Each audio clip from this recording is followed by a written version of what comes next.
Hello, my name is Christina Holmes, and I'd like to introduce you to the second session of our Med Instead of Meds Walk Kansas Lunch Series. We are so glad that you're joining us this afternoon. Before we would begin, we would like to acknowledge that Kansas State Research and Extension is an equal opportunity employer. Therefore, we do not discriminate against anyone. So if there's a special request or concern that you need addressed to attend these programs, please reach out to us and let us know. Today, we're diving into the second session of Med Instead of Meds, called Change Your Protein. Sherilyn Jackson, the Northeast Regional Family Consumer Sciences Specialist, will lead today's presentation. And Ashley Swati, the Northwest Regional Family Consumer Sciences Specialist, will explore some of the delicious recipes we encourage you to try with this program. We encourage you to utilize the question and answer in the chat to engage with questions throughout the program. We are all here to learn together. Let's learn more about protein. Take it away, Sherilyn.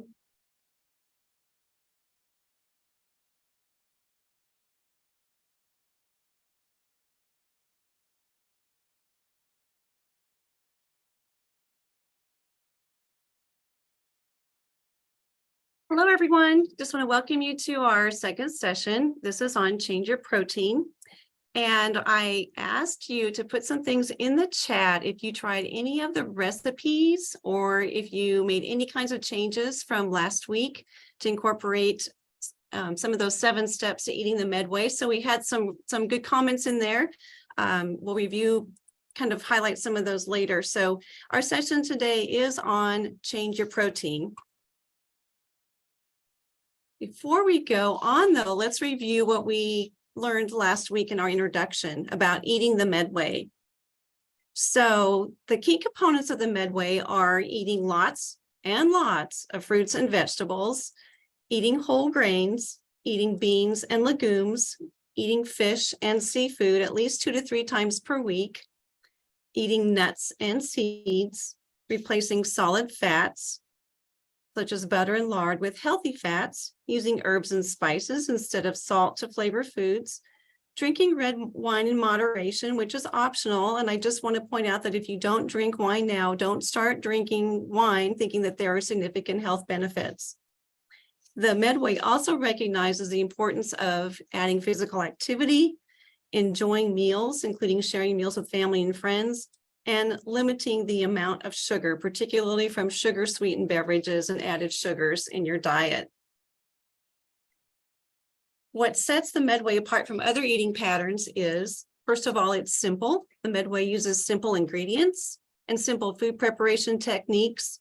It's delicious. The Medway uses healthy fats, spices, herbs, and aromatics to make food delicious and craveable, and it's satisfying. The Medway uses foods that promote satiety, things that make you feel full and satisfied, like whole grains, vegetables, fruits, nuts, seeds, and healthy fats.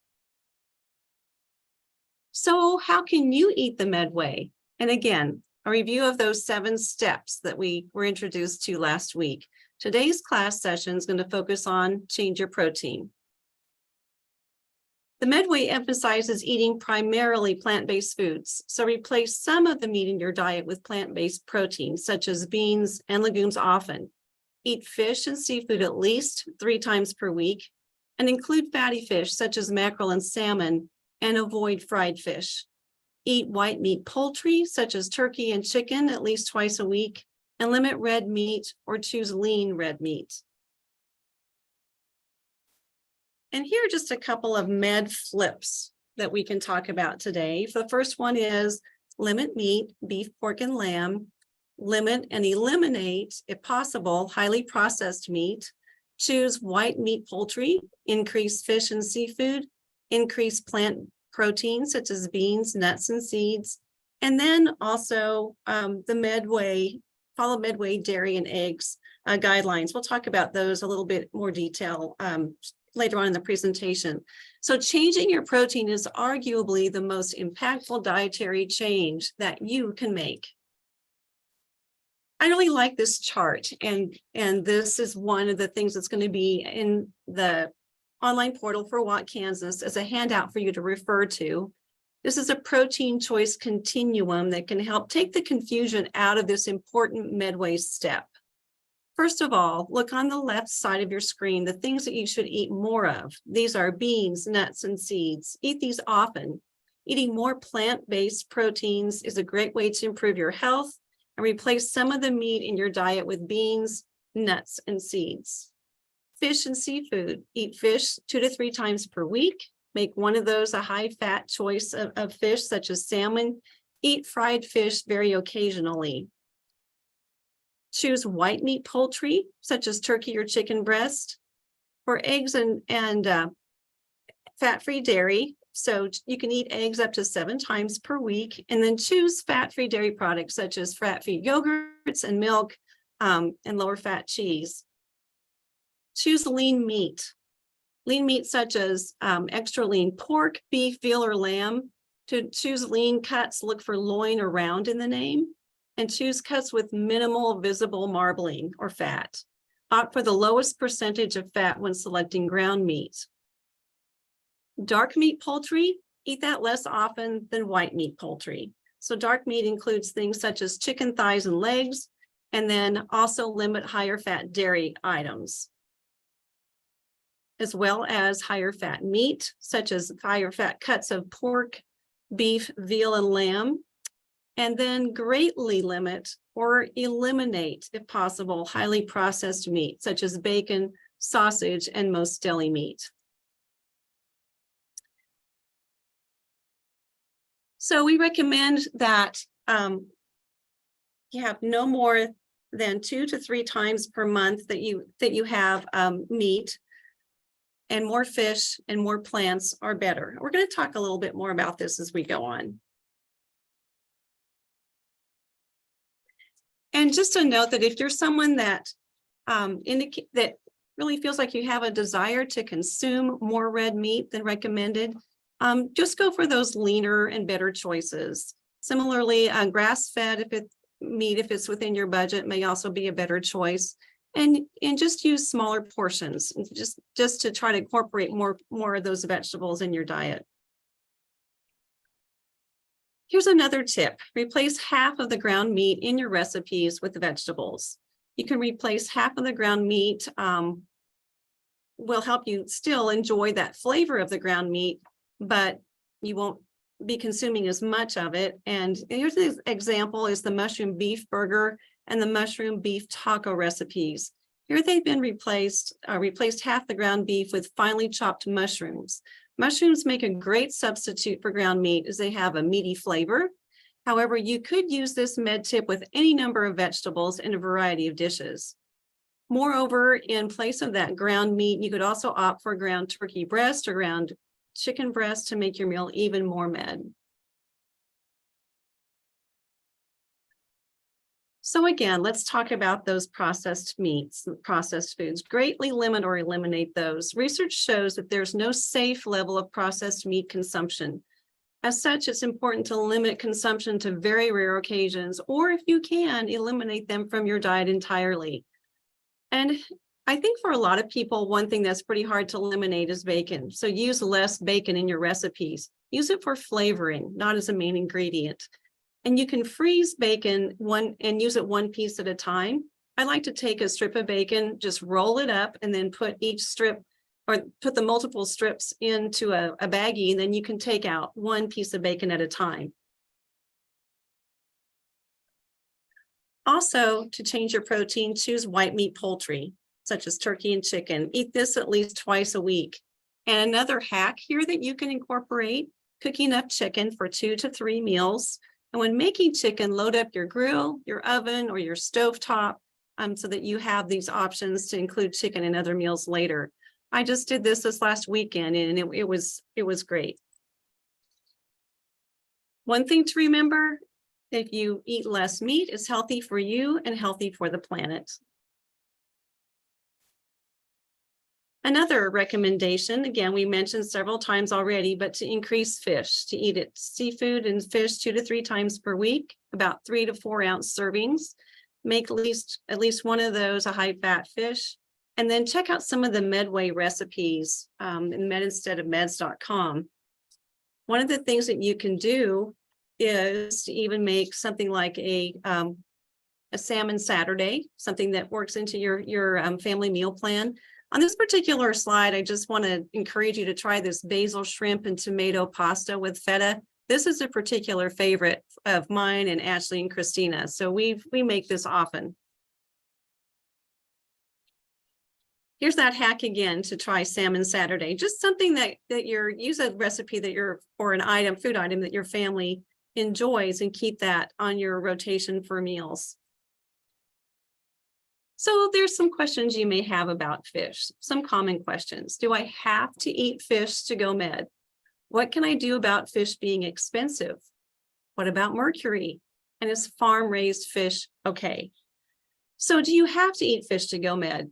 You can incorporate the other aspects of eating the med way, leaving fish and seafood out, and still have a healthy med way eating pattern. Nonetheless, if you're not currently a fish or seafood fan, we encourage you to try some of the med way fish and seafood recipes and see if you can find a few maybe that you like and that you can just start to gradually add more fish to your diet. What can I do about fish and seafood being expensive? You can choose canned. Canned fish and seafood are healthy and affordable options. Choose canned products that are packed in water or olive oil. You can look for sales and use coupons. Take advantage of those store sales and stock up on some canned and frozen varieties when an option. And then note that by eating the med way, you'll be replacing meat with fish and seafood and other healthy proteins. So this will decrease your food budget in other ways. So next, what about mercury? Don't let the fear of mercury stand between you and eating fish. The most common fish and seafood eaten in the United States present very little risk from contaminants like mercury while offering many health and nutrition benefits. Why do fish have mercury? Well, methylmercury enters the environment. It's consumed by small fish, who are consumed by larger fish, who are consumed by even larger fish. This is called bioaccumulation and results in larger fish having larger amounts of mercury. Many of the fish that are commonly consumed are low in mercury, however, and some of those are listed on this slide. There are some exceptions in populations that need to be concerned about the mercury consumption. Those are pregnant women and small children. Pregnant women and small children should eat a variety of low mercury fish each week, and they should not eat fish that are raw, partially cooked, or high in mercury, such as the ones here on this slide. And there's more information on some websites that I'm going to put in also on the online portal in your Walk Kansas on your portal. And so I'll provide some links to some resources that you can go to determine which are lower mercury fish and about eating fish safely. So what's better, farm-raised or wild-caught? It's impossible to give a sweeping statement on whether farm-raised or wild-caught is better. This determination depends on the specifics of the seafood item being purchased and how it was produced. Consumers need to be savvy regarding the specific fish and seafood items that they purchase and to make an informed decision. There can be good and bad farm-raised and wild-caught options. Again, this is another resource I'm going to put in the portal for you for the Walk Kansas portal. Here's an example of one of these places that you can go to get information about Seafood Watch. It's called seafoodwatch.org, and there are several others as well. Another way to change your protein is increase your plant protein. Eating more plant-based proteins, beans and legumes, is a great way to improve your health. Beans and legumes are lower in calories and higher in fiber than other sources of protein, and they provide a sense of fullness and satiety. So there are several life hacks that we can offer here. Cook beans and legumes in bulk to use during the next few days, or freeze those for later use. You can make double batches of some of these recipes that are on the Med instead of Med site, like the lentils with cumin vinaigrette recipe, and use this as a bed for fish or chicken. You can make double of the quinoa pinto bean burger recipe, freeze half of that for later use. And then think about using hummus, either homemade or store-bought. Use it as a bread spread or on sandwiches in place of butter or mayonnaise, as a dip for snacks in place of cream-based dips. And there's a great white bean hummus recipe on the Med Instead of Web's website too that you might want to try. If you're really new to cooking any kind of legumes, a really easy place to start is with lentils. They're easy to make. They don't require soaking. They cook in a short amount of time. They come in a variety of types and colors, and they can be used in multiple dishes. For example, here are a couple, the lentil and beet salad and lentils with cumin vinaigrette. Canned beans are a good option, especially if you are new to beans. And if you're using canned beans, make sure that you rinse these before to remove about 30% of the sodium that's added for packaging. So that's a really important tip. You can also use a slow cooker or a pressure cooker to cook dried beans. So to cook beans, you need to soak them for 48 hours and drain. You might want to replace the water at least once during this time period. Put them in a slow cooker with stock and water and cook on 8 to 10 hours on low.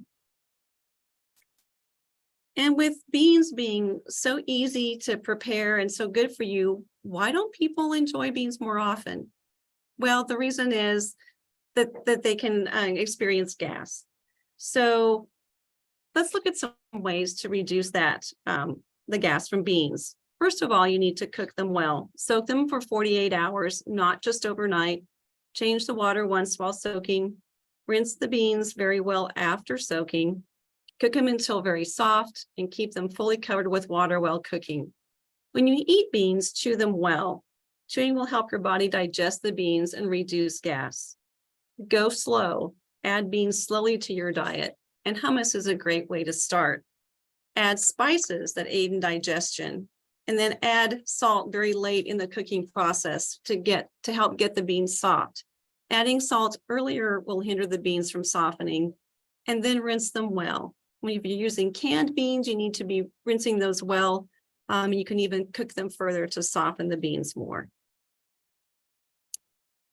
So you have all of these beans in your refrigerator, or you have lots of cans of beans in your pantry. Now, what are you going to do with those? Well, there's a lot of things you can do. You can add beans to salads. You can have beans and rice. You can have tacos, burritos. You can make hummus or other bean spread. You can use them as a side dish with just a drizzle of olive oil and some seasoning. And they're really, really great in soup. And you can thicken your soup by blending half of the beans that are in the soup and then adding those back to the pot. What about vegetarian in the Med way? Eating vegetarian is consistent with the Med way of eating. In terms of protein, that's usually not an issue if consuming plant-based proteins such as those beans and legumes we've just talked about. Fish and seafood are the only item that vegetarians are missing from the Med way of eating. And they may be missing out on some omega fatty acids. So talk to your doctor to see if a supplement or a vegetarian alternative should be considered here. Another thing is that if you're vegan and not consuming fortified foods, you may need to be supplementing B12. And so talk to your doctor again to determine those specific needs. And including soy and tofu in your diet, those are not a miracle, but they're not a demon either. So what about dairy in the Med way? The traditional Mediterranean style eating pattern is not very high in dairy. They recommend, usually it's about 1 to 2 servings per day. So when you choose dairy, choose low fat or fat free. Use cheese in small amounts and milk in small amounts. Again, here choose skim or low fat. And then you can enjoy eggs up to 7 eggs per week. Choose fat-free or low-fat dairy, or if eating higher fat dairy, just eat that in smaller amounts. The Mediterranean style eating pattern is very low in saturated fat. And so the American Heart Association and the American College of Cardiology recommend a low saturated fat diet. So again, let's review these steps to change your protein. First, you can limit meat like beef, pork, and lamb. Limit, or preferably, if you can, eliminate highly processed meat. Choose white meat poultry, increase fish and seafood, increase plant protein, and then follow the Med way dairy and eggs recommendations. Again, changing your protein is arguably the most impactful dietary change that you can make. I want to talk a little bit about mindful eating in the Medway. Eating mindfully means eating with awareness of what's on your plate and also of the entire eating experience. Mindful eating is being present in the moment and enjoying every aspect of the meal you're eating. I think that's a real challenge for us in the US because we often eat on the go, we're in a hurry, and we're probably not being very mindful with our eating. Meal planning is a key step in being mindful of your entire eating pattern. Planning meals will help you be mindful of the types of proteins you're eating. It will assist you in changing your protein, make it easier to choose healthy protein options, and to do that on a more regular basis. So let's look at some tips to making time to plan. Set aside 30 minutes a week and plan what you'll have for dinner each night. Make a list of the main dish and the side dishes you'll serve for each day of the week. Explore some recipes at medinsteadofmeds.com and find what works for you. You may be more comfortable planning just a few days ahead, and if that works better for you, that's perfectly fine. Some more med tips. Keep it simple. Select recipes that have only a few ingredients. It doesn't have to be complicated to be delicious. The Medway is simple, delicious, and satisfying. Choose entrees that use simple cooking techniques such as sauteing and roasting and grilling. Again, you'll find lots of recipes on the medinsteadofmeds.com site and other places as well. Make a shopping list. You've probably heard that you need to go to the store with a list so that you don't pick up a lot of things that you really don't need, and you'll do better at shopping healthfully if you stick to that list. It helps you remember what things that you need, and when you stick to it, you won't buy things you really don't need, and you'll also be able to check the things that you have on hand at home so you don't overbuy. And make sure that you include those basic things that your family likes to have each week. This is a really good tip. Keep it interesting and get your family involved. Get the kids involved by encouraging them to choose a meal or decide what fruit and vegetable they would like to try. This is a great opportunity to let picky eaters have a say in what they eat. Kids who help pick out foods are more likely to try those. It often takes 10 to 20 tries before a child learns to like a new food, so be patient. You can even let your child give the food a special menu name such as Janet's tuna salad or Jeff's chicken and sweet potatoes. Another tip, use foods that are in season. Plan for fruits and vegetables that are in the stores or that you'll find at farmers markets. These foods that are in season are often cheaper and they taste better. And then try a new recipe each week to continue to build on the meals that you know how to make and that your family likes. This is another resource that I'll load into the Walk Kansas portal for you. I think it's really helpful to have a visual to keep balance in mind when planning. Visualizing what your plate should look like can help you plan healthy, balanced meals. The Healthy Eating Plate is a great guide for visualizing what to include on your plate when eating the Medway. Let's talk a little bit about leftovers, or as I like to think of them as planned-overs. Leftovers sometimes get a bad reputation. If you plan to use the extra, however, leftovers become planned-overs and can make your week a lot less hectic in the kitchen. Making extra of an entree or side dish and planning to have it at another meal is a great way to save time and money. You would not throw away money, so don't throw away leftovers. Plan to use them at another meal. This is a great strategy to use when thinking about leftovers. Think of the remaining food as an ingredient, not the same food a second time around. Tonight's roasted chicken can be reinvented into chicken quesadillas tomorrow night, or throw it on a green salad for lunch the next day, or chop the meat up and mix it with olive oil, celery, walnuts, and grapes for a chicken salad. Some foods will even taste better the next day, and because the flavors have had a chance to mix and develop. Things like lasagna and soup often taste better the next day, especially if you freshen them up a bit. Add a little extra pasta sauce over a piece of lasagna when you reheat it. Add some fresh herbs and toppings such as nuts or a squeeze of citrus. to your soup. And then freezing food allows you to have pre-cooked meals that you can pull out on a busy weeknight and serve your family a healthy meal. If a recipe makes 8 servings and you're only feeding a family of 4, prepare the full recipe and freeze half of it for later use later in the month.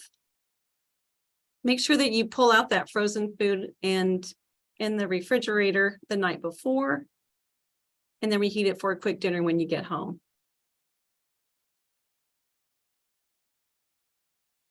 Another life hack to organize your pantry. Organizing is a continual process.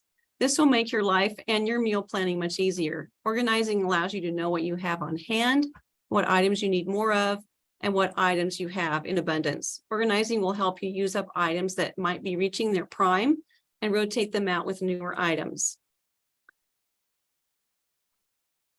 And another med life hack. Be mindful about meal planning, food buying, and food preparation. Be realistic about how much time you're willing to give to food prep and plan accordingly. Remember, healthy eating is a continuum, not an absolute. Choose healthy-ish over not healthy. Don't let perfect be the enemy of good. This is a slide that just shows some meal planning in action. It's one way to look at meal planning technique. So step 1, you start with the commitments that you have in your schedule that include food. Then add weekly standards, add family go-to meals, add meals based on foods you have on hand and items you plan to prep for the week, and then schedule time for shopping and prep work. This is one strategy for meal planning, but what you need to do is find a technique that really works for you. And again, find your family's standards. Weekly standards will help you fill your meal plan for the week. It can be helpful and stress reducing to know that you're going to have a certain food on a certain day of the week or a certain type of food. And then know what your family's go-to meals are, the things that you know that they're going to enjoy, a few easy meal choices that you know work for you and your family, and keep a list of these in your cabinet and keep those ingredients on hand. So when you need just some really quick and easy meal planning.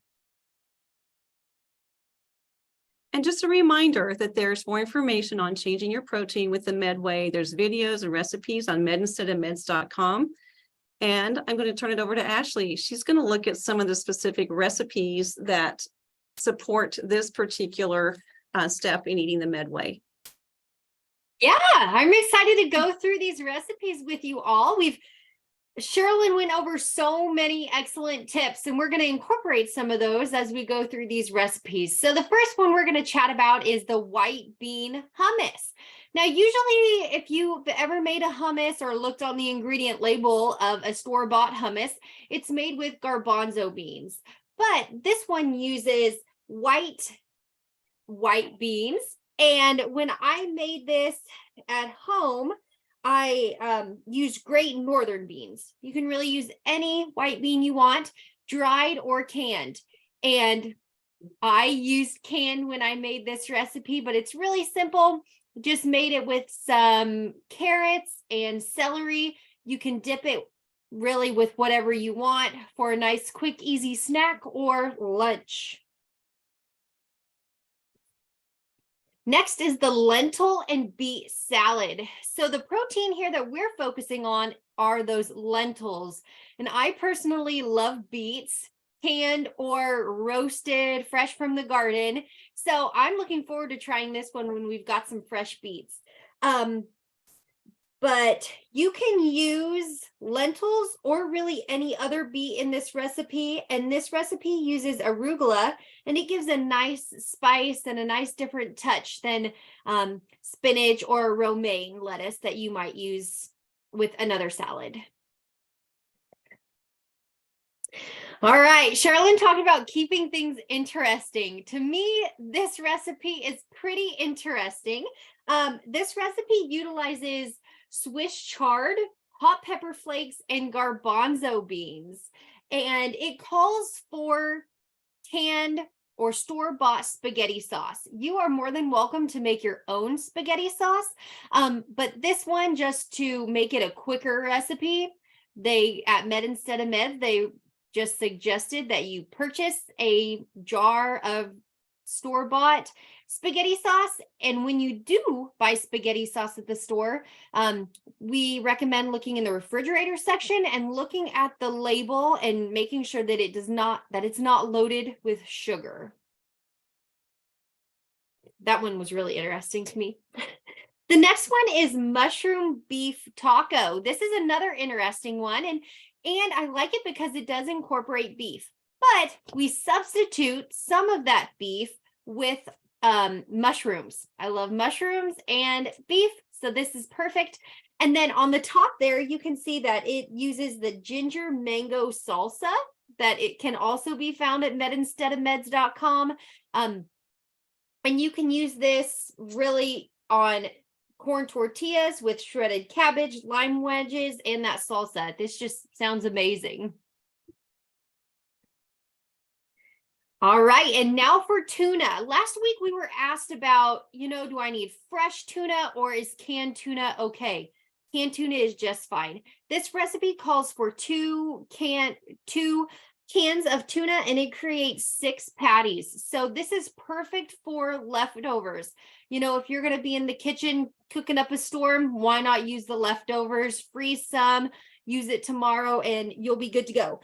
And these leftovers refrigerate really well and can be eaten the next day cold or reheated. So you can eat it cold or hot.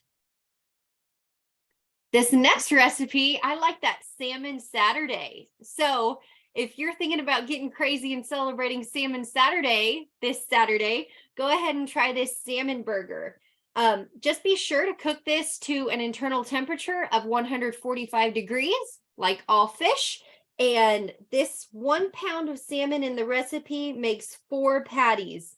And this recipe has a little zest with a sriracha mayo, which has a half of sriracha and a half of mayo. And I personally love that sriracha, mayo, lime, and some other garlic. And as like if I have a taco, fish tacos, I love adding that for just a little kick with any kind of fish.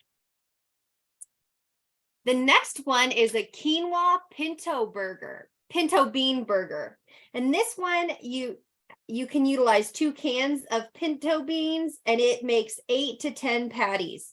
And this is a great way, if you've never tried out quinoa before, to give quinoa a try. Now this next one, curried cauliflower and chickpea tacos. I love cauliflower, so I'm really excited about this one. You can utilize various different vegetables in place of that bell pepper, such as sweet potatoes, cauliflowers, and you can even add carrots, eggplants, or squash to this. You can really add whatever veggies you want. And if you don't have tortillas around, you can put this on a bed of rice, of brown rice, preferably. And then this black bean soup. So this one, if you are new to eating beans, first off, I would recommend using some of those tips that Sherilyn gave to reduce the potential of gas, but watch the serving size on this. It is nice and easy. It just requires black beans, onions, low sodium broth or water. You put it in a blender and you're good to go. And if I went too fast with any of these, just feel free to check out even more recipes at that medinsteadofmeds.com website. So this concludes our second week of Med Instead of Meds and our focus on Change Your Protein. So we want to thank you for being here today, and we're going to open this up for some questions. I think Ashley and Christina are going to jump on here too, and let's see what kind of questions we have.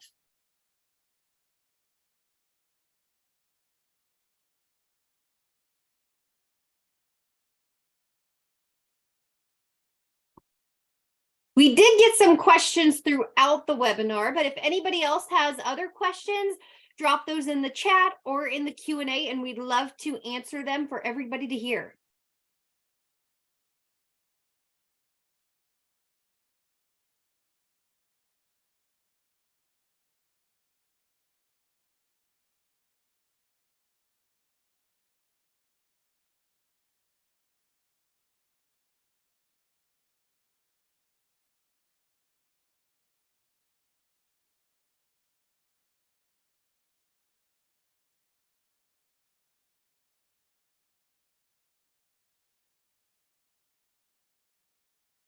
I don't know if this was answered. Canned beans need to be soaked for 48 hours as well? No, they don't.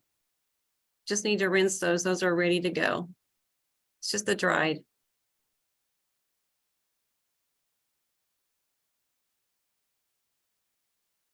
Are there any other questions? Any other thoughts? We did receive a question in the Q&A. Do you need to rinse the canned beans, no salt added ones? I rinse all beans and all canned vegetables unless they're in some type of a sauce. So that would be, I don't know that you'd have to, but that's just what I like to do. Christina and Ashley, what do you think? I think especially on how you're going to be utilizing it. You know, some recipes call for not drained, but if you're going to use it in a salad or something, it definitely takes some of that slimy texture off of it. So I think that would be a great thing. It just kind of depends on the recipe, I think. Yeah, and especially with black beans, if I'm using them in a recipe, sometimes when they're canned, they get pretty murky and some of them really fall apart. And so I do like draining them and rinsing them just so they look a lot cleaner and they're held together a lot better.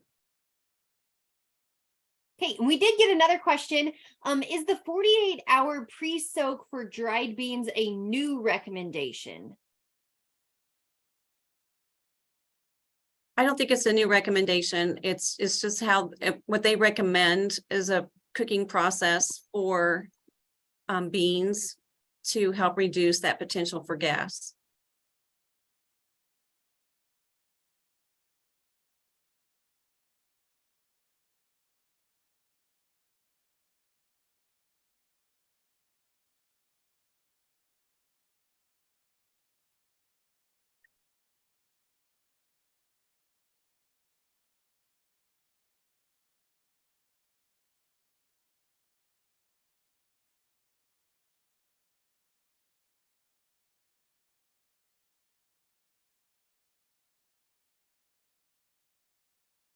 Oh, there's a note in the chat that I just noticed. It says you can use garbanzo liquid as egg whites in vegan recipes. I did not know that.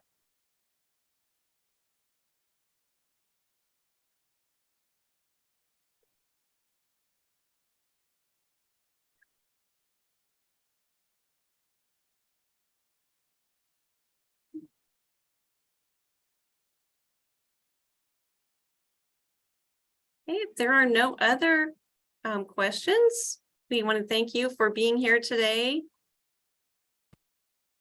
And also for what we'd like for you to take the survey, that the link is in the chat.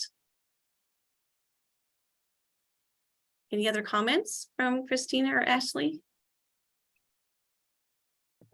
Thank you for joining. We hope to see you back next week.